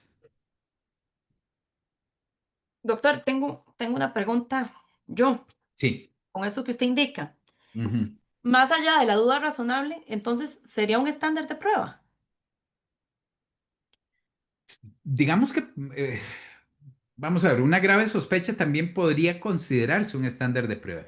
El más allá de toda duda razonable se ha considerado por mucho tiempo un estándar de prueba, ¿verdad? En Estados Unidos ese es el estándar de prueba y en muchos otros países, en México también se considera, si no me equivoco, el estándar de prueba. El punto es que es un estándar que no cumple con las características que autores como Jordi nos dicen, por ejemplo, de precisión, de limitación de la subjetividad, de utilizar una clave subjetivista, ¿verdad? Más allá de toda duda, la duda es una condición subjetiva, ¿verdad? No es algo Ujú. objetivable. Entonces, es un parámetro.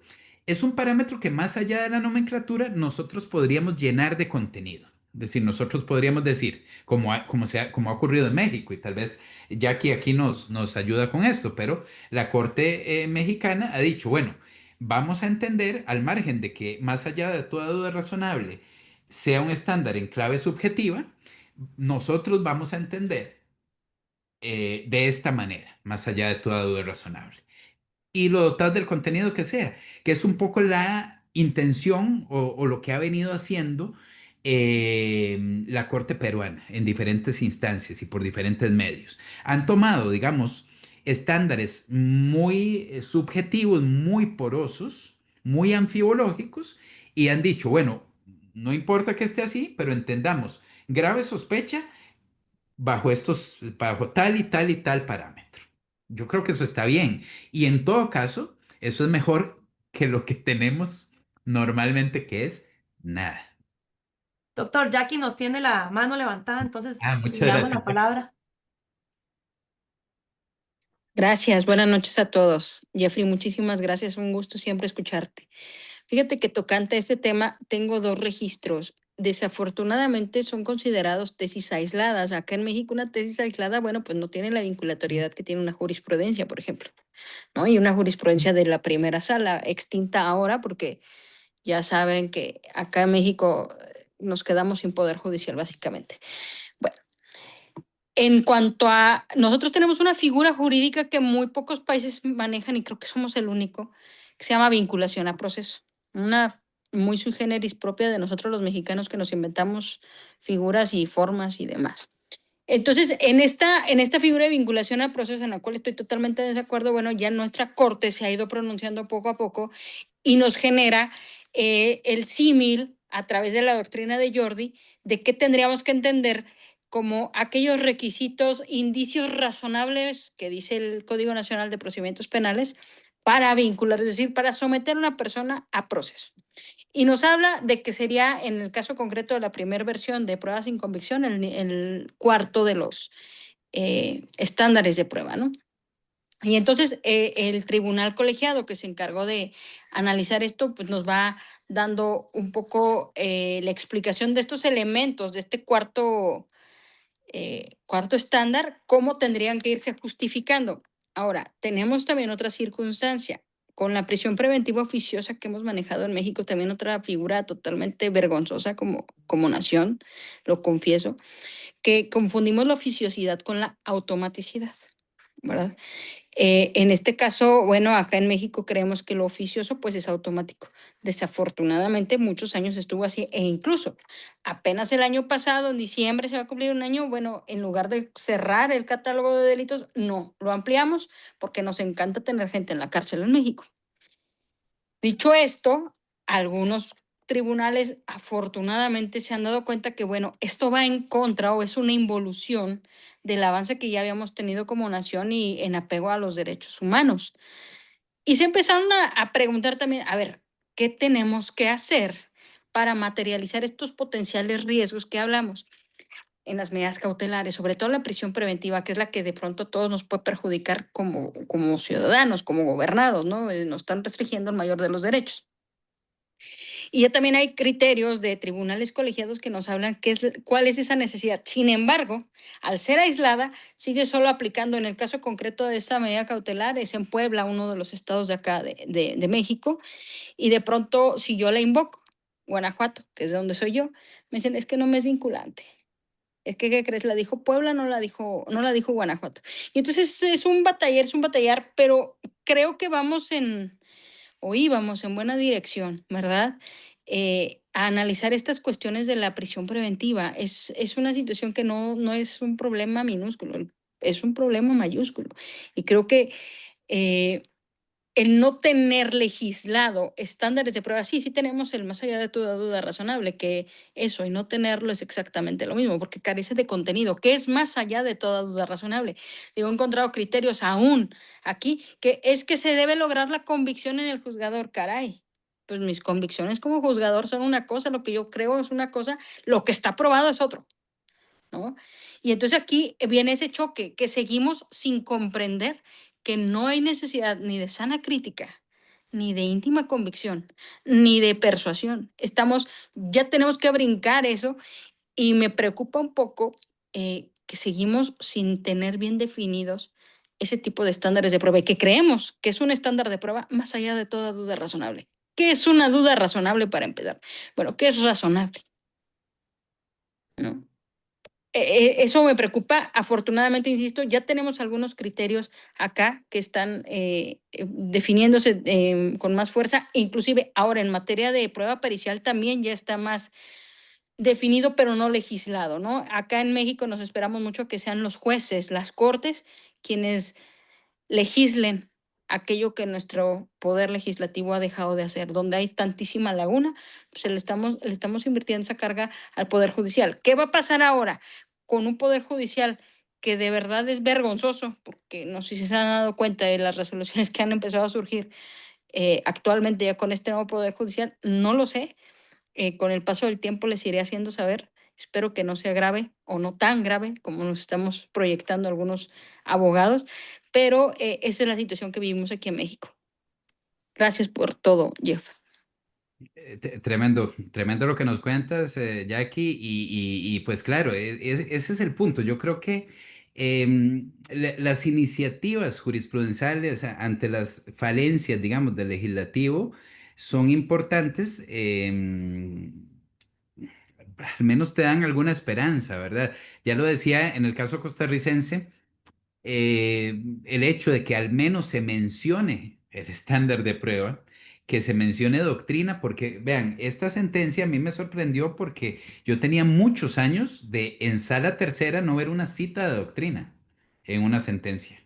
Y esto es alarmante, es verdaderamente alarmante si partimos de que debería haber una labor, si se quiere pedagógica, una suerte de labor pedagógica de los altos tribunales. Y esto se había perdido en absoluto. El hecho de que se recupere doctrina, que se muestre cierta actualización y estudio por parte de los magistrados, pues ya, digamos, te da una pequeña esperanza que a veces se apaga cuando vemos que tampoco hay una definición, porque nuevamente, digamos, se habla en esta resolución, se habla de estándares, se habla de que tienen que ser escalonados, de que cada decisión en el proceso penal tiene que tener diferentes estándares, pero no sabemos cuáles son los estándares. Y la ley no nos dice nada sobre los estándares, porque reitero, en Costa Rica ocurre exactamente lo mismo que nos decía Jackie. Es decir, sí, se habla de que la sospecha tiene que ser grave, se habla en alguna jurisprudencia de certeza, se habla aquí de que ausencia de duda en el sobreseimiento, en una formulación rarísima, que mi buen amigo el doctor Andrés Pérez también me aclaró las razones de esa formulación del último inciso del artículo 311, el inciso E del Código Procesal Penal, muy interesante, que se lo dejo a él por si hay chance de que lo explique. Este, pero eh, al final, cada quien llena estos vocablos anfibológicos y porosos de la forma en que le venga en gana. Y no solamente de la forma en que le venga en gana, sino de aspectos ideológicos muy marcados. Es decir, cuando tenemos jueces o jueces que resuelven en clave garantista, para quienes hemos sostenido esa posición, es muy claro. Digamos, tenemos una regla de interpretación restrictiva, etcétera, y esto nos ayuda a establecer, digamos, en los vacíos cómo actuar. Pero quienes van con la lógica punitiva que imperante, al menos desde los poderes ejecutivos en nuestros países, la cosa es totalmente diferente. Y el arbitrio entonces dependerá entonces la suerte del imputado o imputada de la clave ideológica del juez. Y esto es terrible. Por eso, perdón, para acotar y terminar este punto, es que creo que la idea estandarizante que algunos, ¿verdad? Como Diego y Becky hablan del noble sueño de los estándares de prueba y se cuestiona la utilidad y demás, yo creo que los estándares desde esta perspectiva son muy importantes porque vienen a acotar ese irrestricto hoy por hoy poder de decisión en estos puntos trascendentales y en decisiones que son políticamente muy relevantes. Además, ya lo decía Jackie, la prisión preventiva es el caballo de batalla de muchas campañas políticas porque implica la reacción inmediata contra un problema de criminalidad que no es tratado en su base. No, no, porque eso es muy difícil, porque tenemos que invertir en educación, porque tenemos que invertir en salud, porque tenemos que abrir fuentes de trabajo. Es más fácil venir a venderle a la gente que metiendo a todo el mundo en la cárcel vamos a solucionar el problema. Y la respuesta inmediata y quien tiene más poder inmediato son los jueces de etapa preparatoria e intermedia, los jueces penales. Y ahí está la clave de los altísimos, inadmisibles índices de prisionización en el continente. Bueno, el licenciado Douglas nos dice, ¿cómo conciliar la necesidad práctica de la prisión preventiva con el principio de presunción de inocencia, tomando en cuenta que la Sala Constitucional y la Corte Interamericana de Derechos Humanos la consideran excepcional? Vean, esto es un gran tema y yo creo que aquí hay una distorsión. Yo siempre he dicho que la presunción de inocencia como regla de trato y la prisión preventiva no pueden sentarse en la misma mesa. Es imposible. Simple y sencillamente porque alguien que lo cobija el principio de presunción de inocencia y se le encierre, no está tratado como inocente. Y listo. ¿Qué es lo que ha pasado? Bueno, esto es un tema histórico que trata muy bien en nuestro medio, en el medio costarricense, don Javier Llover Rodríguez, y él habla de que, bueno, em, eh, con la Declaración de los Derechos del Hombre, luego así por la nomenclatura lo digo, ¿verdad? Luego de la Revolución Francesa se establecieron tanto la posibilidad de prisión preventiva como de encierro cautelar, que tiene resabios históricos muy interesantes también y que fue muy cuestionada aún en esa época, pero se reguló al lado del principio de presunción de inocencia. Entonces, digamos, históricamente se siguió manejando así en los diferentes convenios e instrumentos internacionales y esto se trasladó a los órdenes internos. Pero si lo vemos en justa medida, eh, la presunción de inocencia como regla de trato no es compatible desde ninguna perspectiva con la prisión preventiva. Hay una incompatibilidad manifiesta. Entonces, algunos autores, digamos, yo me cuento dentro de estos, quité el muchos porque creo que de repente no son muchos los que se han ocupado del tema, pero algunos autores, incluyendo creo que Jordi Ferrer también ha escrito algo sobre este tema, se lo preguntaré en la próxima semana, ha dicho que de repente lo ideal sería más bien aceptar que la prisión preventiva es una excepción a la presunción de inocencia. Pero la doctrina alemana que ha llegado a nuestro medio lo que ha dicho es, bueno, la presunción de inocencia limita la prisión preventiva. Es un mecanismo o un principio acotador de la prisión preventiva. Yo creo que esta formulación es errónea porque tiende a meter debajo del tapete un problema digamos, de incompatibilidad. Em, ¿Cómo conciliar? Bueno, necesidad práctica. Yo creo, es que yo creo que la prisión preventiva es un cuerpo extraño. Es decir, prisión preventiva debería de ser verdaderamente excepcional. Si ustedes me compran mi idea de aplicarla partiendo simplemente de hechos ya configurados, es decir, que eliminemos el doble componente probabilístico, lo que me dicen muchos es, pero es que no se aplicaría casi nunca la prisión preventiva. Si lo aplicamos así, pues sí, esa es la idea, por eso es excepcional. Esa es la idea, esa sería una solución, digamos. Mi propuesta va en ese sentido, en que sea realmente excepcional, verdaderamente excepcional, y solo podría ser excepcional en el entendido de que partamos ya de no una potencialidad de riesgo, sino de un riesgo configurado que permita a partir de ahí extrapolar la posibilidad de reiteración de esa situación únicamente, ¿verdad? Convertimos un riesgo de segundo grado en uno de primer grado y ahí sí podemos realizar una inferencia mediante con el ligamen de una máxima experiencia o generalización empírica. Claro, esto no elimina el hecho de que me parece que la visión de la presunción de inocencia como regla de trato y la prisión preventiva son incompatibles. Yo creo que esto es un tema que merece mayor profundidad, sin duda.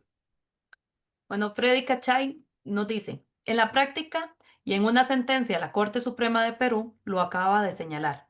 En los casos de delitos sexuales con testigo único, víctima, su declaración puede generar que la sentencia sea literosuficiente para sustentar una condena. Si satisface la conocida triada, ausencia de incredibilidad subjetiva, persistencia en la incriminación y verosimilitud. Verificadas esas tres, se acepta una sentencia condenatoria. ¿No se ha generado allí un estándar de prueba para este tipo de delitos? Bueno, no se ha generado, pero se ha debatido. Se ha debatido, vamos a ver, yo creo que hay varios artículos interesantes. Hay uno de José Luis Ramírez Ortiz, también publicado en Quaestio Facti, sobre el testimonio único, él es juez de la Audiencia Provincial de Barcelona. Pues fantástico y creo que es uno de los artículos más lúcidos, en donde, entre otras cosas, y estoy absolutamente de acuerdo con él, se establece la necesidad de corroboración, es decir, prácticamente tesis de principio sería imposible tener por probado un enunciado fáctico dentro de un proceso penal a partir de un testimonio único, a partir de una fuente única. Porque la corroboración, al margen de esta triada a la que nos hace mención quien pregunta, de muy buena forma, estos son aspectos, digamos, que no son suficientes sin corroboración de una fuente diversa. Em, pero claro, esto es un tema muy controversial.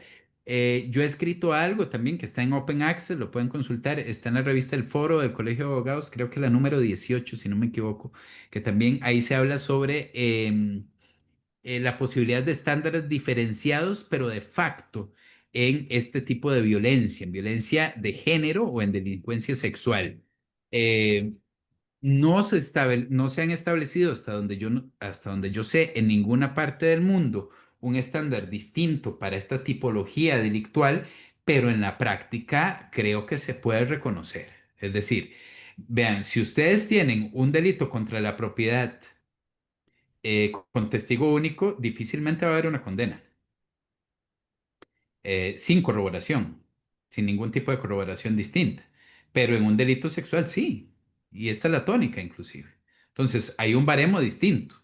Pareciera que hay un estándar de facto, un estándar pretoriano, que se aplica en en esta tipología delincuencial, probablemente también imbuido por factores políticos y de otro orden. Yo no sé si será conveniente. Es una de las cuestiones que habría que estudiar. Es decir, si nosotros compramos la idea de la necesidad de estándares de prueba, las dificultades probatorias, y sobre esto, por ejemplo, Carmen Vázquez ha hablado muchísimo, las dificultades probatorias son uno de los elementos que podríamos tomar en consideración a la hora de disminuir el estándar. Pero sabiendo, y esto Jordi se los comentará la próxima semana, que los estándares no disminuyen errores, sino que distribuyen errores. Entonces, cuando nosotros movemos el estándar para arriba o para abajo, esto implicará, pues, si lo movemos para abajo, perdón, implicará mayor posibilidad de condena de inocentes. Muy bien, cuando colocamos el umbral abajo. Y el efecto inverso. Muy bien. Entonces, la mayor posibilidad de condena de inocentes va de la mano con la mayor posibilidad de condena, por supuesto. Pero estamos dispuestos a pagar ese precio. Si aumentamos el estándar o lo mantenemos igual, existirán más potenciales culpables que no sean condenados, pero la cifra de inocentes condenados será menor, ¿verdad? Esta es la proporción. Entonces, yo no sé, ¿verdad? La discusión es una discusión abierta, creo que habría que plantearla, es respetable, pero digamos, me parece altísimamente cuestionable establecer o partir exclusivamente del tema de dificultad probatoria, que es lo que alimenta la distinción de los delitos sexuales o los delitos de género, que suelen ocurrir en la clandestinidad, suelen no existir testigos, otro tipo de prueba. Entonces, vamos. ¿Esto será suficiente para pensar en que el derecho penal debe basarse en eso para disminuir los umbrales de prueba? Bueno, no sé, queda abierta la pregunta. Don El Jeffrey, licenciado Rafael los tiene la mano levantada. sí, gracias. Yo creo que nos podríamos quedar aquí otro buen rato escuchando y Sí. conversando. Hay muchas preguntas. Tenemos gente que nos está observando desde Perú, Colombia, Bolivia, Panamá y Guatemala. Hay ya varias preguntas, pero voy a cerrar con una pregunta que nos hace Anabela Tomae de Hidalgo, de Guatemala. Los amigos y las amigas de Guatemala, hay algunos jueces que ya han estado pidiéndole a la asociación asociarse, ya tenemos varios jueces de Guatemala, y esto es lo que ha hecho precisamente rico este tipo de conversaciones, porque tenemos derecho comparado y porque los vamos a incluir a ellos en próximas charlas que podamos realizar. Esta pregunta me llama la atención porque no solamente es una implicación hacia lo que ella piensa que puede hacer un juez en Guatemala sin estándares de prueba, sino que es lo que todos ciertamente podríamos pensar en la utilidad que se tenga o no. Vimos ciertamente, y creo que has leído por ahí el artículo de Nieva que dice que para qué estándares de prueba. Eso es parte, pero al final también genera razón de que es necesario. Nos dice Anabela. ¿Cómo incide en la seguridad jurídica guatemalteca, y yo diría en la seguridad jurídica de cualquier país, el hecho de que no existan estándares de prueba previamente definidos, sino únicamente sistemas de valoración judicial, y hasta qué punto esta ausencia favorece la discrecionalidad o limita la objetividad en las resoluciones judiciales? Claro, es que ese es el punto, porque vean que partíamos incluso en la resolución que les decía de la Sala Tercera Costarricense, citando la doctrina específicamente de Jordi Ferrer, que hay que hacer una diferenciación entre los mecanismos de valoración y el umbral probatorio. Porque, para ponerlo así de la forma más sencilla, yo puedo realizar una fantástica valoración de los medios de prueba, puedo justipreciarlos, digamos, bajo criterios solventes, bajo criterios sólidos, establecer su fiabilidad, etcétera. Pero eso no me dice nada sobre si esa prueba hace que supere cierto umbral. Es decir, si esa prueba, que puede ser fiable, más o menos fiable o poco fiable, me permite superar el umbral para una decisión específica. Ese es el tema. Entonces, aunque, para decirlo de alguna manera, exista muy buena motivación dentro de una resolución, si no hay una definición bajo una regla, bajo una norma específica del legislativo, la arbitrariedad campea. Puedo, digamos, se puede, el subjetivismo ahí tiene la puerta abierta. Ya les digo, porque aún valorando el universo de pruebas que se tenga para esa decisión concreta en el proceso que se trate, todavía quedaría a la libre entender que tal prueba superó o no superó el umbral. Y la fijación de cuando entiendo, lo decía muy bien Jackie ahora, el más allá de toda duda es razonable, cuando existe una duda o cuando no, cuando la duda es razonable y cuando es irrazonable, ¿cómo entiendo esto? O en el medio costarricense, cuando hay certeza, cuando no hay certeza, o cuando la sospecha es grave en el Perú o cuando no, pues es de absoluto arbitrio. Entonces, claro que genera incerteza. Claro que genera incertidumbre, por supuesto que sí. Y es uno de los problemas que tornan, me parece, imprescindible pensar en la estandarización, digamos, en establecer estándares vía legislativa o vía jurisprudencial, pero definir los estándares. Ocupamos de los estándares desde esta visión, pero si no les queremos llamar estándares, amigos y amigas, no les llamemos estándares, pero tenemos que ver cómo se toma cada decisión. Es decir, vean, cuando esto, un poco para cerrar, perdóname, Rafita, que me extienda, pero el punto es este, cuando uno llega, digamos, sin los vicios de la práctica que ya te generan como una forma de costumbre de vincularte con los procesos en los que participamos, y uno llega a un proceso judicial, la primera reacción, digamos, el contacto virgen con determinado acto, siempre tiene esa implicación de cuánta prueba es suficiente. Es decir, cómo dicto o cómo solicito o cómo me enfrento ante una solicitud de auto de apertura a juicio. Tengo cierta prueba, puedo evaluarla muy bien, puede ser solvente, pero es suficiente. El tema de la suficiencia está ahí siempre y es una cosa como que natural. Es una cosa como que natural. Evaluamos, bueno, sí, esta prueba es suficiente para el auto de apertura a juicio. Van a dictar auto de apertura a juicio, pero es suficiente para la prisión preventiva. ¿Por qué sí o por qué no? ¿Cuáles son esos los elementos? O sea, pareciera que sea lo que sea que a lo que llamamos estándares de prueba, pero le podemos llamar de cualquier otra manera, estas reglas de suficiencia, establecer una regla contemplada en los códigos de suficiencia que hagan las veces de umbral de suficiencia, son imprescindibles para generar, como en el ejemplo de García Amado, no solamente criterios que permitan uniformar un poco la manera en que se resuelve y que no sea el arbitrio, el subjetivismo de cada juez o jueza, y además una manera de enfrentarnos, de un control intersubjetivo de la decisión. De lo contrario, estamos luchando prácticamente quienes estamos en la trinchera del litigio con los brazos amarrados, ¿verdad? Y esto es muy difícil. Perdón, perdón, yo sé que ya iba a decir que cerráramos, pero hay una persona que dice que quiere que lean su pregunta y a veces me parece que es importante tenerla y me parece una pregunta pues razonable. Ya la última para que nos dé el cierre Maciel. Nos dice Brian Martínez, y lo hago porque sé que es una persona, un estudiante, un abogado estudioso.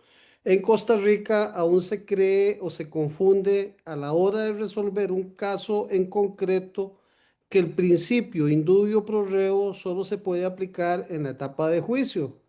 En mi caso, se puede aplicar en cualquier etapa del proceso. Mi pregunta es, ¿por qué ese erróneo pensamiento? Se vulnera el principio de inocencia y de defensa y se cree que solo en juicio se pueden realizar esos cuestionamientos. Bueno, es que vamos a ver, la pregunta es interesante porque ser el indubio pro reo es una regla de decisión que está, bueno, hay diferentes líneas de pensamiento, pero digamos ligada con el principio de presunción de inocencia. El principio de presunción de inocencia tiene diferentes facetas, como regla de juicio, como regla de trato procesal, etcétera. Entonces, es claro que, que tiene, digamos, pervivencia e impacto en cada etapa del proceso, desde que una persona es siquiera, vamos a ver si se quiere, antes de ser detenida, por supuesto, y durante todo el transcurso del proceso. El indubio pro reo como tal, el indubio pro reo es una regla de decisión, ¿verdad? Como lo es el estándar de prueba. Esto es muy interesante. Es decir, solamente cuando ya se establece el elenco, si lo queremos ver en un camino así, en un íter de este tipo, una vez que se tiene la evaluación de la prueba, se aplica el principio de indubio pro reo si se entiende que no se supera el umbral de prueba. Esta es la idea madre, digamos, de Jordi y la que marca la diferenciación entre el principio y el umbral. Es decir, Jordi nos dice, la regla de decisión del indubio pro reo no puede aplicarse si no sabemos dónde está el límite. Claro, en caso de duda, se beneficia el reo, pero cuando hay duda, cuando no se supere el umbral. ¿Dónde está el umbral? No lo sabemos, no podemos aplicarle el indubio pro reo. Pero, digamos, en términos generales, claro que sí, la presunción, el principio de presunción de inocencia es un principio rector que tiene, digamos, un espectro de acción en todas las etapas de proceso. Bueno, estoy segura que todas las preguntas que quedaron sin contestar son excelentes también y muy necesarias, pero bueno, por una cuestión de tiempo tenemos que dejarlo hasta aquí. Doctor, apreciamos el tiempo y el esfuerzo que ha dedicado en compartir sus conocimientos y experiencias con todos nosotros. Sin duda sus enseñanzas nos, nos han brindado nuevas perspectivas y herramientas valiosas para seguir creciendo como abogados. En nombre de la asociación, y estoy segura que todos los presentes que estamos hoy, esta noche acá, queremos expresarle nuestro más sincero agradecimiento por esta charla tan enriquecedora.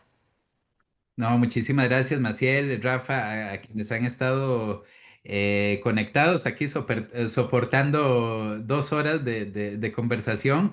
Muy agradecido con la asociación de verdad y bueno, espero volver y pues aquí estaré pendiente también de las excelentes actividades que van a continuar realizando. Un abrazo muy fuerte a todos y todas. Claro que sí, tuvimos un umbral de 110 a 120 personas conectadas, más de 500 visualizaciones en el Facebook de IPDLI y sabemos que una vez pasada esta charla al YouTube de la asociación, vamos a tener más personas también. Muchas gracias, Jeffrey, y le tomo la palabra. Creo que tenemos que hablar más sobre prisión preventiva, específicamente del tema que tenemos ahí y coordinaremos una fecha para conversar. Quiero conversar. Muchas gracias. Buenas noches. Hasta Buenas luego. noches a todos. Hasta luego.